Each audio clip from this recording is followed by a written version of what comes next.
This is the Amazon Kindle, and today I'm going to be giving you 8 reasons why you need one if you're studying Japanese. So let's get this thing out of here.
Alright, so let's get some books on this thing.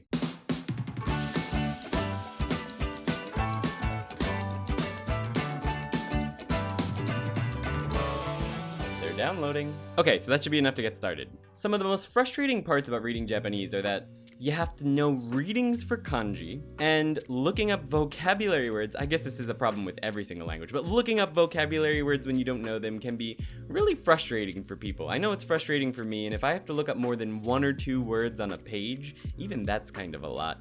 I get really frustrated, and I, in the past, have kind of given up after a while just because it's so annoying and it's not really that enjoyable. When I read, I like to get sucked into the story, and if I'm getting interrupted every few minutes to look up words, I don't get sucked into the story. But with the Kindle, if I don't know a word, all I have to do is touch it, and the definition pops up on the screen. And that brings me to point number 2, which is, depending on the dictionary you have installed in the Kindle, you can either get the English translation of the word, or you can get the Japanese to Japanese dictionary and have the definition all in Japanese, so you get even more reading. Now, if you're just starting out, I would probably recommend getting the Japanese to English dictionary. But if you do want to get the Japanese to Japanese dictionary, if you swipe right twice, there's a Google Translate app built in. You can also get Wikipedia entries for any of the words that you look up, and it just makes reading through a book so much more enjoyable, being able to just touch it and get the definition. Another really cool feature with the Kindle, and this is my 3rd point, is being able to change the size of the text on the screen at any time. So if I just touch this button here, my font gets bigger and bigger and bigger until, I can see those really complex kanji really well on the screen. If you're already getting pretty comfortable with reading and you want to have more text on the screen, you can do that too,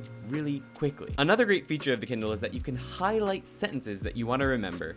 And also, every single word that you look up is saved in the vocabulary builder. Now, I made a video right over here about how you can take all of those vocabulary words from the vocabulary builder and import them into Anki so that you can easily review them. Now, a great part of this is that it automatically pulls the sentence that you originally looked up the vocabulary word in as well. And if you looked it up again in a book, it pulls that sentence as well. So you can have multiple sentences for a single vocabulary word, depending on how many times you looked it up. Another great feature I just displayed a little bit earlier, and that's the ease of finding books. If you sign up to the Japanese Kindle store, there is an endless number of manga, light novels, full novels, and books even for kids. So there's no limit to the amount of books that you have to read. And yes, number 5 is manga. You can actually read manga on the Kindle. Now, I will say that a disappointing thing about the manga is that you can't actually highlight words in them and look them up. And the furigana on some of the words is a little bit hard to see. So that is sort of a take it or leave it thing. But for reading books, nothing beats the Kindle. Another amazing thing about the Kindle is that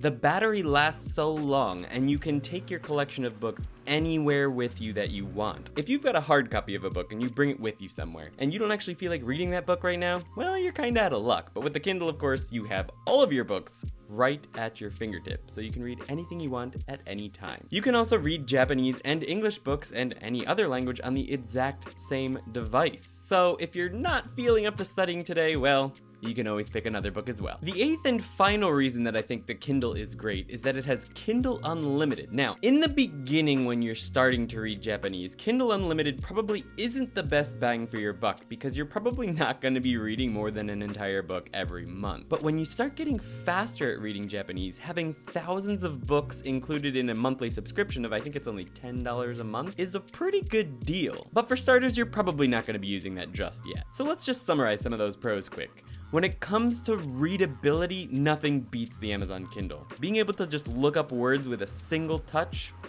there's nothing better than that. When it comes to getting your books, nothing's really easier than that either. Single touch on the website and you've got a book on your Kindle. It's easy to make Anki cards using KindleMate. You can check this video out for the details, but you can make Anki cards directly from your books so that you're learning words that are actually related to what you're reading. Being able to look things up easily and get books easily, it makes reading fun again. And you can bring a ton of books with you anywhere that you go. Now, I can't leave you without covering some of the cons of the Amazon Kindle as well. One thing that I noticed is that the lookup can be a little wonky, especially with Japanese. Sometimes you'll be trying to highlight a verb and instead you'll highlight the particle that comes before it. And this particle goes into your vocabulary builder, and that can be a little bit of a pain in the neck. But I will say that the newer Paperwhites seem to be a little bit more accurate. I'm not positive if that's the case, but I do have both now, and the newer one seems to be a little bit more accurate when I'm looking up words. Another con to the Amazon Kindle is the fact that, and a lot of people don't like this one, you can't share books with your friends after you're finished with them. You also can't resell the books that you get after finishing them. And you can't borrow books for free like you can from the library. So there is that. I have a library membership and I love being able to go and get free books at any time. But